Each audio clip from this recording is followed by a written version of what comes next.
Vous n'attendez pas entendre de la musique classique sur une station de rock, n'est-ce pas? Or, beaucoup font exactement ça dans leur vie. Ils vibrent à la fréquence de la peur, de la pénurie, de l'inquiétude, et s'étonnent de ne pas attirer la prospérité. Impossible. Vous ne pouvez attirer que ce qui est en harmonie avec votre état intérieur. Et ce phénomène est bien plus fréquent qu'on ne le croit. Combien de fois vous êtes-vous réveillé angoissé par vos factures, vous répétant que l'argent ne suffira jamais? Et combien de fois, ce même mois, une dépense imprévue a surgi, ou un paiement prévu a été retardé? Ce ne sont pas des coïncidences, c'est la loi. La loi d'attraction, souvent simplifiée, est en réalité une manifestation de la loi de vibration, elle-même dictée par vos pensées et vos émotions dominantes. Le problème, c'est que la plupart des gens sont inconscients de leur propre vibration. Ils réagissent au monde extérieur, sans réaliser que ce monde extérieur n'est qu'un reflet de leur monde intérieur. Je me souviens encore du jour où, consultant mon relevé bancaire, j'ai constaté l'incroyable « j'avais de l'argent de côté ». Pour la première fois de ma vie, je n'étais pas endetté, et ce n'était pas dû à un surcroît de travail, mais à un changement de ma fréquence mentale. J'ai commencé à agir comme une personne prospère, à me voir comme quelqu'un de capable, de valable, méritant l'abondance. Surtout, j'ai commencé à me concentrer sur ce que je voulais, et non sur ce que je craignais. Vous arrive-t-il de vous dire « quand j'aurai de l'argent, alors je ferai ça ». Cette pensée est inversée. Vous aurez de l'argent quand vous vibrerez comme quelqu'un qui en possède déjà. Cela signifie penser, agir et sentir comme cette personne. Arrêtez de compter les centimes, de vous lamenter sur les difficultés et commencez à visualiser avec précision et émotion la vie que vous voulez créer. Ce n'est pas de la magie, ni une illusion, c'est de la neuroscientifique. Des recherches de la Harvard Medical School ont prouvé que le cerveau ne différencie pas clairement entre l'imagination vive et la réalité. En vous imaginant vivre dans l'abondance, vous activez des connexions neuronales qui reprogramment votre esprit pour saisir des opportunités, trouver des solutions, adopter des comportements cohérents avec cette nouvelle réalité. Cela change tout. Un exemple concret. Avant de sortir, prenez 5 minutes pour visualiser une journée parfaite. Sentez-vous productif, confiant, prospère. Visualisez l'argent arriver sur votre compte, des clients satisfaits, votre famille fière. Ressentez-le comme si c'était réel. Plus vous ajoutez de détails, plus c'est efficace. Tout au long de la journée, observez vos pensées. Face à la peur ou à l'inquiétude, demandez-vous: est-ce aligné avec la vie que je veux créer ou celle que je veux éviter? Cette simple question peut modifier instantanément votre vibration. Et si vous doutez encore de son efficacité, pensez à Oprah Winfrey. Née dans une extrême pauvreté, victime d'abus, rejetée, elle est devenue une des femmes les plus influentes de la planète. Elle a appris à changer sa vibration, à reprogrammer son monde intérieur avant que sa réalité extérieure ne se transforme. Vous n'avez pas besoin de miracle, vous avez besoin de conscience. Et une fois cette conscience éveillée, vous ne pourrez plus jamais dormir de la même manière. Alors, honnêtement, quelle fréquence choisissez-vous de vibrer chaque jour? Car, que vous le vouliez ou non, c'est elle qui façonne votre réalité à cet instant même. Avez-vous déjà pris conscience de ce que vous croyez vraiment de vous-même? Non pas ce que vous dites aux autres, mais ce que vous vous répétez au plus profond de vous, lorsque vous êtes seul. Je ne suis pas assez bien. L'argent, c'est difficile. Je n'y arriverai jamais. Ces phrases sont plus fréquentes que vous ne le pensez, et pire encore, ce ne sont pas des pensées isolées, mais des programmations mentales profondes, ancrées depuis l'enfance.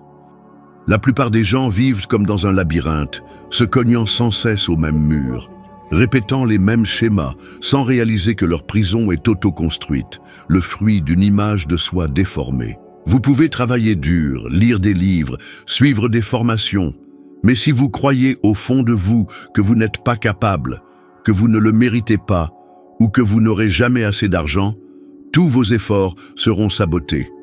Votre image de vous-même est votre thermomètre financier, émotionnel et spirituel. Peu importe que vous essayiez de forcer l'aiguille vers le haut, elle retournera toujours à la température que vous considérez comme normale. C'est ce qui m'est arrivé. Pendant des années, je me suis vu comme quelqu'un d'ordinaire, sans intelligence particulière, sans formation exceptionnelle, sans talent notable. Dans le miroir, je voyais un échec. Et cette image se reflétait dans mes résultats. J'étais fauché, endetté, sans rêve, sans direction, j'avais honte de moi. Je souriais aux autres, mais intérieurement, j'étais un étranger à moi-même. Et le plus étrange, c'est que je trouvais cela normal.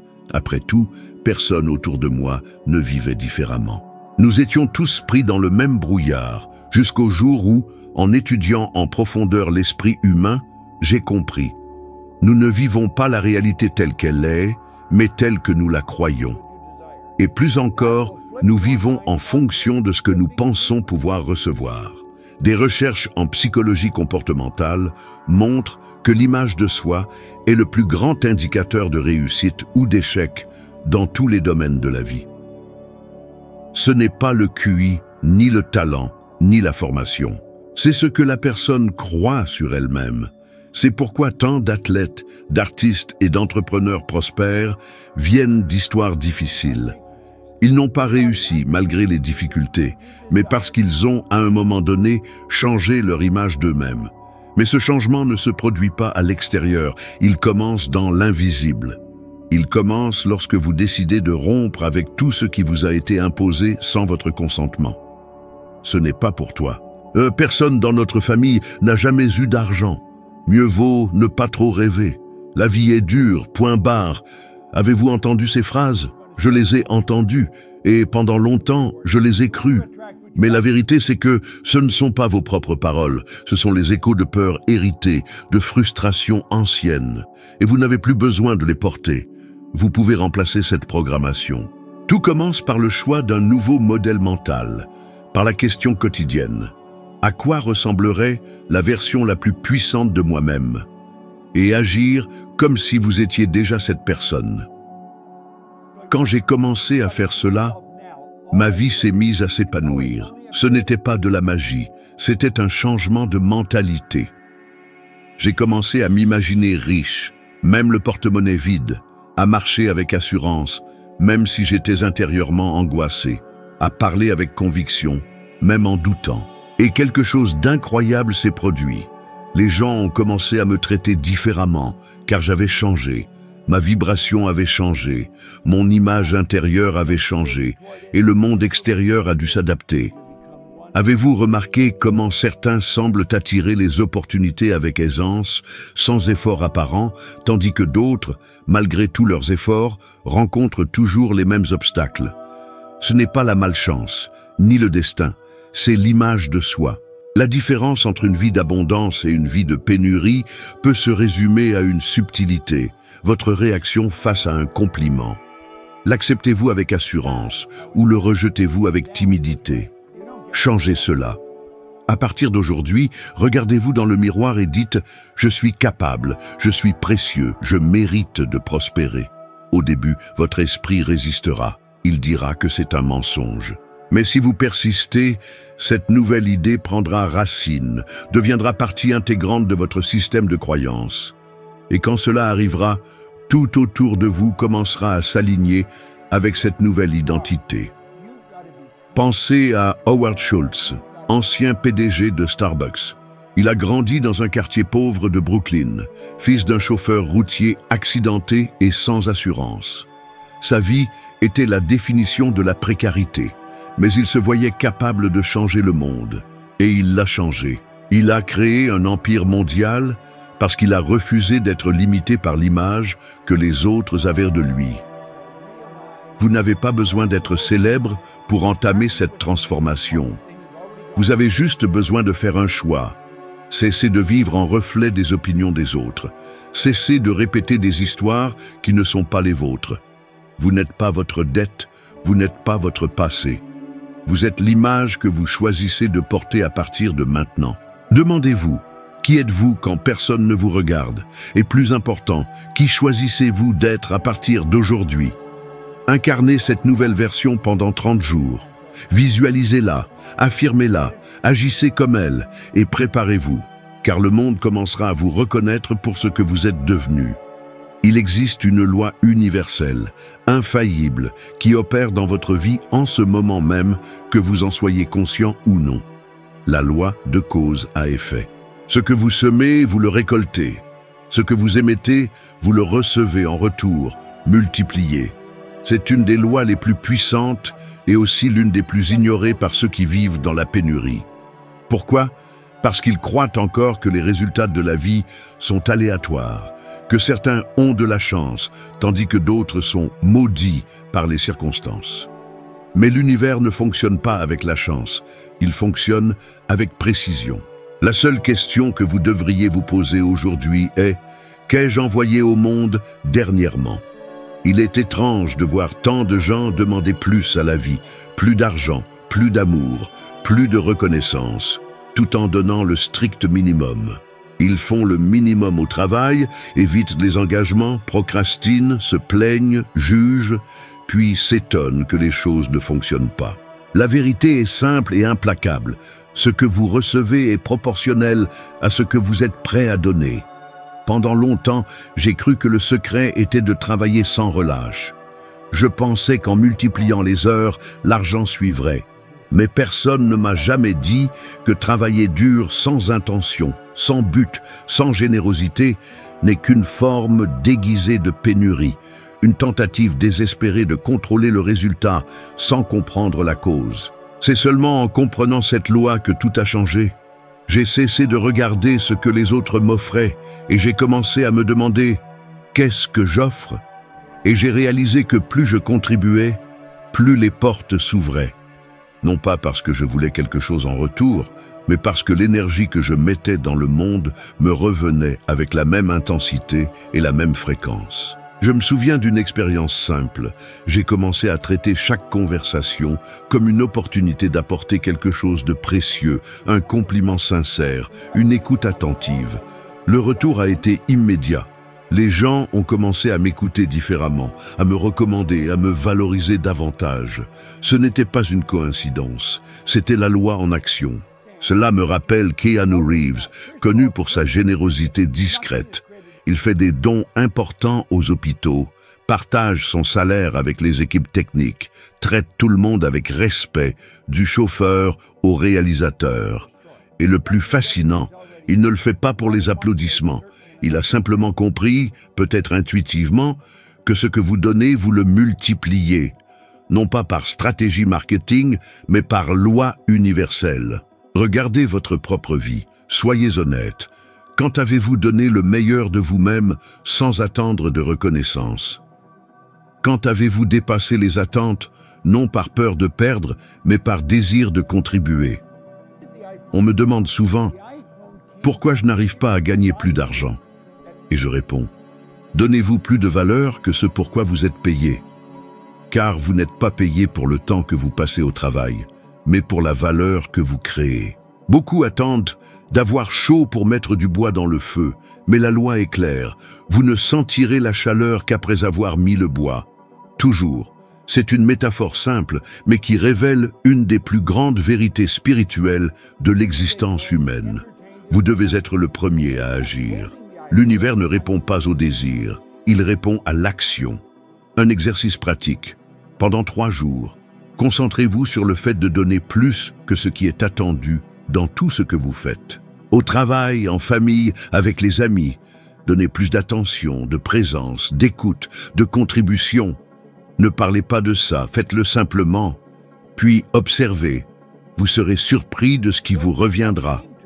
Attention, cela ne signifie pas vous annuler ou vous sacrifier. Cela signifie donner avec conscience, avec intention, à partir de l'abondance et non de la carence. Car si vous donnez en attendant un retour immédiat, vous semez l'anxiété, non la contribution. Et savez-vous ce que vous récolterez? La frustration. La loi de cause à effet nous enseigne aussi que le retour ne faillit jamais, mais qu'il ne vient pas toujours de là où vous l'avez semé. Parfois, vous aidez une personne et le retour vient d'une autre. Vous investissez de l'énergie dans un projet et la récompense apparaît ailleurs. C'est normal, car l'énergie se déplace de manière que l'esprit rationnel ne comprend pas, mais elle trouve toujours son chemin vers sa source. Et si vous doutez encore, observez ceux qui ont ignoré cette loi. Pensez à ceux qui, même en ayant tout, ont essayé de tromper, d'exploiter les autres, comme Bernie Madoff, par exemple. Il a construit un empire sur le mensonge, et tout s'est effondré. Car l'énergie que vous émettez trouve toujours un moyen de s'équilibrer. Si vous semez le déséquilibre, un jour, la facture arrive. Ce n'est pas un jugement, c'est une équation cosmique. La vie ne vous donne pas ce que vous désirez. Elle vous donne ce avec quoi vous êtes aligné. Et le moyen le plus rapide de changer cet alignement, c'est de changer ce que vous donnez. Cessez de vous demander « Qu'est-ce que je vais gagner ?» et commencez à vous demander « Comment puis-je contribuer avec plus d'amour, de valeur, de présence ?» Car en fin de compte, c'est cela qui vous reviendra, amplifié. Ce n'est pas de la philosophie bon marché, c'est une des lois les plus précises de l'univers. Maintenant que vous le savez, qu'allez-vous commencer à donner à partir d'aujourd'hui? Parfois, on a l'impression que tout va bien. L'argent arrive, les relations s'améliorent, l'esprit est léger. Et soudain, sans prévenir, un revers de fortune survient. Les choses s'effondrent, le projet échoue, le client disparaît, la santé flanche. Vous avez vécu cela, moi aussi, plusieurs fois. Et pendant longtemps, je croyais à la malchance, à un test de la foi, ou tout simplement à mon incapacité à maintenir le succès sur la durée. Jusqu'à ce que je comprenne une des lois les plus négligées, mais absolument fondamentales, qui régissent notre réalité, la loi du rythme. La loi du rythme est comme la marée. Tout dans la nature fonctionne selon ce principe. Le soleil se lève et se couche, les saisons changent. La mer avance et recule. Votre corps palpite en cycle, votre esprit aussi. Rien ne reste statique, et cela inclut vos périodes d'abondance et de pénurie. L'erreur n'est pas dans le cycle, mais dans votre réaction face à celui-ci. Que fait la plupart des gens en période de creux? Ils se plaignent, désespèrent, remettent tout en question, doutent d'eux-mêmes. Mais savez-vous ce que j'ai appris? Que le moment de contraction n'est qu'un prélude à la prochaine expansion, à condition de le comprendre et de le traverser consciemment. J'ai traversé une phase où j'avais une routine solide, des clients fidèles, des revenus croissants. Je me sentais invincible, jusqu'à ce que tout commence à s'effondrer. Un à un, les contrats ont été annulés. Un imprévu personnel m'a mis hors service pendant des semaines. La peur est apparue. Avais-je tout perdu? N'était-ce que de la chance? Ma chance était-elle passée? Ce fut difficile, mais quelque chose en moi, et ce n'était pas une voie magique, mais la connaissance des lois universelles m'a rappelé que c'était le flux naturel de la vie. De même que la nuit précède le jour, les difficultés précèdent les sauts. Je ne me suis pas affolé. Je me suis réfugié dans le silence. J'ai utilisé ce moment pour écouter, pour réaligner mon énergie, pour examiner humblement ce qui devait être ajusté. Et lorsque le cycle a tourné, car il tourne toujours, j'étais mieux préparé, plus conscient, bien plus fort. J'ai grandi 10 fois plus qu'avant, simplement parce que j'avais respecté le rythme. Il y a un schéma à comprendre. Si vous luttez contre le cycle, vous souffrez. Si vous suivez son flux, vous grandissez. La vie ne cherche pas à vous punir, elle cherche à vous former, à vous préparer à ce que vous avez demandé. Mais pour cela, elle doit vous renforcer, vous montrer vos faiblesses. Et cela n'arrive pas lorsque tout est facile, mais dans l'adversité. Avez-vous remarqué que les moments les plus difficiles de votre vie ont été ceux qui vous ont le plus transformé? Ce n'est pas une coïncidence. Le cycle de baisse est fertile en apprentissage, mais il ne fleurit que si vous avez les yeux pour voir. C'est dans ces moments que vous découvrez une force insoupçonnée, que vous réinventez vos relations, que vous changez vos priorités. Le chaos est inconfortable, mais il est aussi fertile. Le ventre de l'univers est sombre, mais c'est là que la création se produit. Et il y a quelque chose de plus profond encore. Votre vibration pendant le cycle de baisse détermine la force de votre ascension lorsque le cycle tourne. Si vous vous laissez emporter par la peur, les plaintes, la paralysie, vous prolongerez la chute. Mais si vous gardez la foi, si vous restez actif, même dans le silence, même dans le retrait, vous créez l'élan du retour. C'est comme tendre une flèche en arrière. Plus le recul est ferme, plus elle ira loin lorsqu'elle sera lâchée. Prenez l'exemple de Jim Carrey. Avant de devenir l'un des acteurs les mieux payés au monde, il a traversé une période d'extrême précarité. Il vivait dans une caravane avec sa famille, il était ridiculisé. L'adversité, c'est comme une vague puissante. Elle vous submerge, vous secoue, mais elle ne vous engloutit pas si vous savez surfer sur sa crête. J'ai vu des gens, rongés par le doute, se hisser sur une colline imaginaire, contemplant un horizon rêvé, se projetant comme des stars hollywoodiennes, convaincus de leur destin, même au plus profond de la tempête. Ils ont compris le rythme de la vie, cette valse incessante entre hauts et bas, et ils ont persévéré. Et puis, comme toujours, la mer s'est calmée, et eux étaient prêts. Alors, vous, comment affrontez-vous vos propres tempêtes? Vous laissez-vous submerger par la peur, ou trouvez-vous la force de vous redresser? Rappelez-vous, la loi du flux et du reflux est immuable. Mais en la comprenant, vous cessez d'en être le jouet et devenez son maître. On tout passe. Cette phrase m'a guidé pendant des années. En période faste, elle m'a appris l'humilité. Dans les moments difficiles, elle m'a insufflé l'espoir. Cette impermanence est une libération. Essayez cet exercice. Identifiez un défi, quel qu'il soit, financier, amoureux, professionnel, et demandez-vous, quelle leçon m'apprend-il? Ne fuyez pas la réponse, écrivez-la.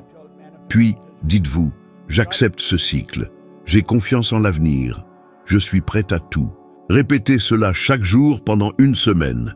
Observez la transformation de votre perspective, et lorsque la prochaine vague favorable arrivera, et elle arrivera, vous comprendrez que la chute n'était pas une punition, mais une préparation, une étape essentielle de votre voyage. Seuls ceux qui apprennent à naviguer sur les flots de la vie réussissent à atteindre la rive. Alors, comment réagirez-vous lors de la prochaine tempête? Après des années d'expérience, je peux vous le dire avec certitude, vous vivez aujourd'hui les conséquences des croyances que vous avez adoptées hier. La plupart des gens ne s'en rendent même pas compte. Ils répètent des schémas, prennent des décisions automatiques, héritent de programmes mentaux comme s'ils étaient des choix conscients. Mais ce ne sont que des automatismes, des logiciels inconscients qui façonnent tout.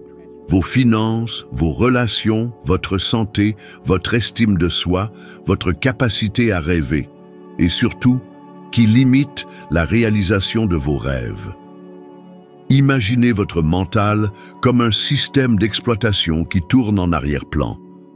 Vous pouvez suivre des formations, lire des livres, mais si votre système interne reste inchangé, vous saboterez vos efforts, sans même vous en apercevoir. Vous attribuerez cela à la malchance, à un complot de l'univers, à une vie injuste, mais au fond, vous jouez le même vieux scénario. Je me souviens parfaitement de cette période où, malgré un succès financier inespéré, je me sentais constamment insécure. J'avais l'impression que tout pouvait s'effondrer à tout moment. J'avais évolué extérieurement, mais mon mental était resté coincé dans le passé. La peur de tout perdre me rongeait. Puis j'ai compris, quelle que soit la réussite extérieure, l'épanouissement véritable ne vient que d'une transformation intérieure. C'est le pouvoir du mental. Un aimant invisible qui vous ramène à votre zone de confort dès que vous essayez d'avancer. C'est pourquoi tant de gens connaissent des cycles de progrès et de régression. Ils gagnent plus et perdent tout.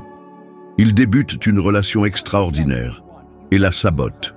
Ils ont une idée géniale et ne passent pas à l'action.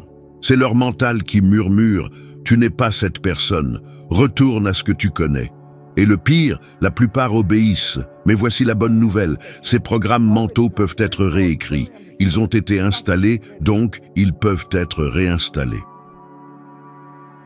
La clé, la répétition consciente d'une nouvelle idée imprégnée d'émotion. Répéter des phrases toutes faites ou coller des post-it ne suffit pas. Vous devez ressentir cette nouvelle idée comme une vérité. Visualisez-la. Agissez comme si elle était déjà réelle et faites-le chaque jour jusqu'à ce que votre système interne l'accepte comme la norme. Vous êtes-vous déjà dit « je suis comme ça » ou « j'ai toujours été comme ça ». C'est votre mental qui parle. Ce n'est pas vous. Vous n'êtes pas vos habitudes. Vous n'êtes pas votre histoire. Vous êtes celui que vous choisissez d'être à partir d'aujourd'hui, à condition de réécrire le code de votre esprit. Un exemple concret. Imaginons que vous ayez toujours été désorganisé financièrement. Vous dépensez tout, et même plus. Vous vivez au jour le jour. Ce n'est pas un problème d'éducation financière, c'est un programme mental de pénurie. La croyance que l'argent est fait pour être dépensé, que si j'ai beaucoup d'argent, je vais tout perdre, ou que je n'aurai jamais assez. Tant que vous garderez ce programme mental, tout argent qui entrera sortira aussi vite. Mais si, quotidiennement, vous affirmez avec émotion « Je suis un excellent gestionnaire de mon argent. Je gère mon argent avec sagesse. L'argent me respecte parce que je le respecte. » Et si vous commencez à agir en conséquence, même avec de petites actions, ce programme mental commencera à changer. Pensez à Serena Williams. Dès son enfance, elle a été entraînée non seulement physiquement, mais mentalement. Son père, Richard, lui répétait qu'elle était déjà championne même lorsque personne n'y croyait. Ce programme mental a été ancré en elle. C'est pourquoi, même sous pression, blessée ou dénigrée, elle entrait sur le court avec l'esprit d'une gagnante. Pas par arrogance, mais parce que son identité était alignée sur la victoire. Voilà le secret. À l'inverse, certains artistes qui ont connu le succès ont tout perdu. Ils n'avaient pas la structure interne pour le supporter. Ils étaient porteurs de programmes mentaux d'auto-sabotage, de culpabilité, de rejet. C'est pourquoi ils ont tout perdu, parce que l'univers ne soutient pas ce que votre mental rejette. Maintenant, pensez à vous. Quel est le programme mental qui vous limite le plus? La peur de l'insuffisance? La croyance que vous n'aurez jamais d'argent? L'idée que le succès est réservé aux autres? Identifiez-le, nommez-le, écrivez-le et décidez, cela ne me définit plus. Pendant les 21 prochains jours, choisissez une nouvelle idée, une affirmation qui représente la personne que vous voulez devenir. Cela peut être simple. Je suis prospère. Je suis libre. Je suis capable. Répétez-la quotidiennement, avec émotion, en vous regardant dans les yeux. Écrivez-la. Enregistrez-la. Visualisez vous en train de vivre cette vérité. Agissez comme si elle était déjà réelle. Faites-le jusqu'à ce que votre corps, votre esprit et votre âme acceptent ce nouveau code. Car je peux vous garantir, en changeant votre programme mental, la réalité n'aura d'autre choix que de s'adapter. C'est là que la magie opère. Mais ce n'est pas de la magie, c'est une loi. Et maintenant que vous le savez, quel nouveau programme mental allez-vous installer aujourd'hui? Tout se résume à une vérité essentielle. Vous n'attirez pas ce que vous voulez, vous attirez ce que vous êtes. Peu importe vos rêves, vos projets, vos désirs, si votre intérieur n'est pas aligné avec ce que vous recherchez, rien ne se concrétisera.